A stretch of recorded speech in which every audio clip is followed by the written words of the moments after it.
Dan Dickau here for the ISO on the Gonzaga Nation Media Network. It is Wednesday, October 5th.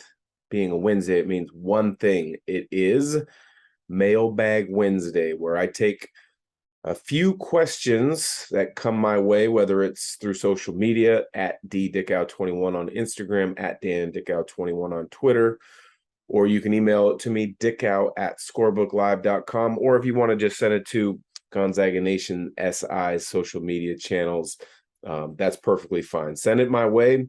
I will be answering many questions in the next couple weeks. In the next couple weeks, we're going to start learning a lot about this team because Craziness in the Kennel is less than a week away. And with that, the coverage will ramp up in all aspects, both from our journalists at Gonzaga Nation SI, as well as the ability to go to practices and see some things and share and relay what I've seen. The season is right around the corner, getting ready for it. So here we go. Let's jump right into Mailbag Wednesday. The first question comes from Jill in Spokane. She asks, what do you expect out of Craziness in the Kennel? Well, always expect a lot of fun, a lot of excitement, and a lot of jitters, to be honest, from the new guys. You get excitement because it's the first time the public, the students, the fans, the boosters, the alumni, they get a chance to see the roster in person. You got a lot of new guys, a lot of new faces. People are going to be curious about whether it's Efton Reed, whether it's Malachi Smith, Braden Huff.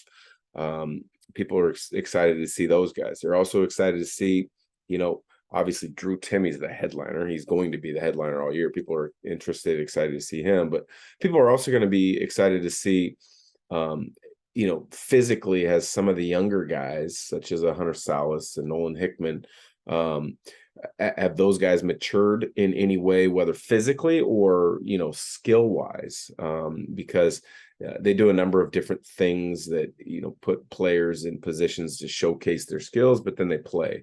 So there's a lot of excitement around it. There's a lot of, jitters around it for the players, simply for the fact that it's the first time in months they've gone out and gotten in front of a crowd and been able to play. For many of these new guys, the first-year players that I mentioned, Efton Reed, granted he came from LSU and the SEC, so he's played in front of big crowds, but Malachi Smith coming from Chattanooga and Braden Huff coming straight out of high school, haven't necessarily seen a packed McCarthy Athletic Center or a similar environment. So there's going to be some jitters there. It's a good chance to get those out of the way a little bit before your true first non-conference exhibition game.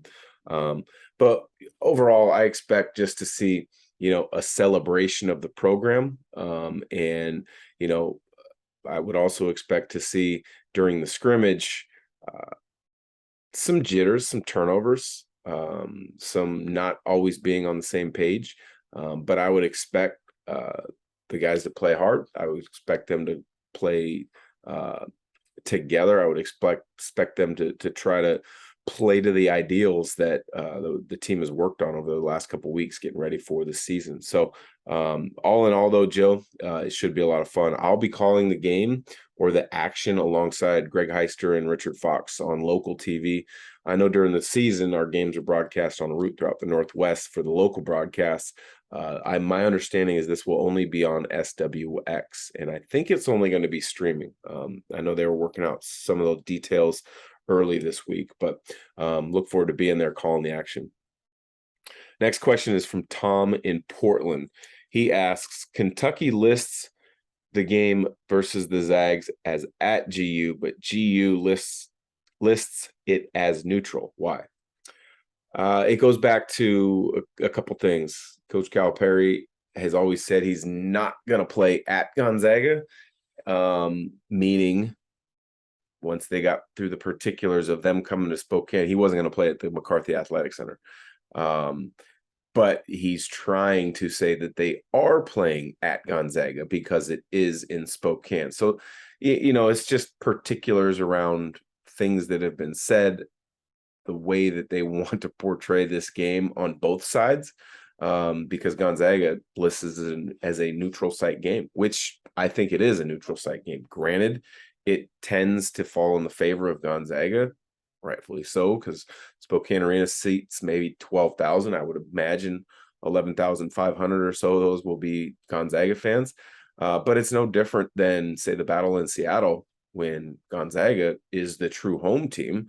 But it's a neutral site game. The only difference with this neutral site game is the fact that the players will still be sleeping on campus or in their apartment around town, wherever they may be, as opposed to a neutral site game that's truly away from Spokane. So, there's really not much about it other than Coach Calipari, trying to say it is a road game. No, it's a neutral site game that happens to be in Spokane.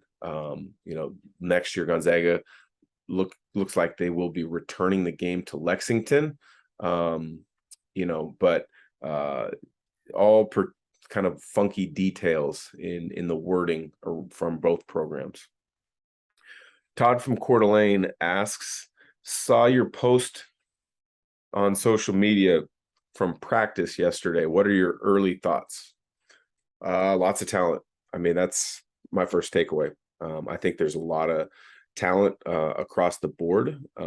This is the time of year where guys can start distancing themselves as far as understanding and taking the things that are focus points from the coaching staff and implementing them in situations in practice to really gain and earn the trust of the staff. If you can't do that, maybe you're behind, in the rotation early on, and you never get the chance to truly crack that 8-man rotation. I know everybody has always said, Gonzaga, this team's deeper.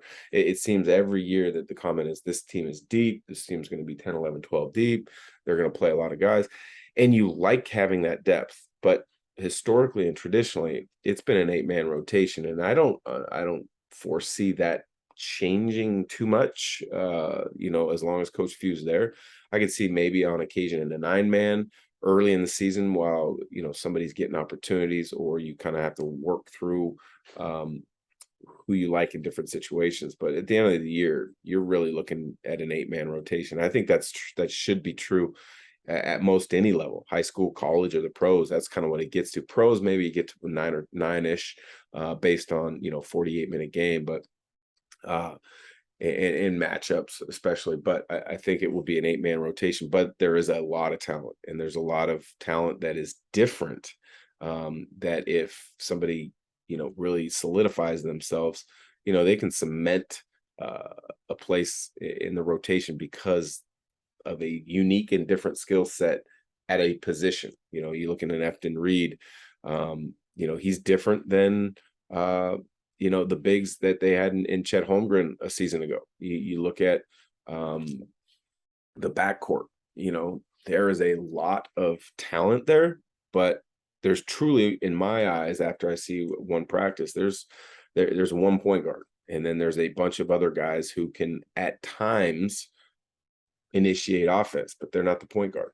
And so it's going to be a work in progress. That's for sure. This isn't a finished product like the season 2 years ago with Kispert and Suggs, where the Nemhart and Timmy, where they literally just had to plug in one guy, Jalen Suggs. This is a team that is going to have to plug in a lot of guys, and there's going to be some bumps and bruises along the way early because of the gauntlet of a schedule that they play. But there's a lot of talent, and Coach Few and staff have always done an amazing job of kind of navigating how to get them to play together and play well early in the season, as well as continue to improve and be primed and ready to go in the postseason. So Jill, Tom, and Todd, thanks for the questions. Look forward to continuing answering all you listeners' questions.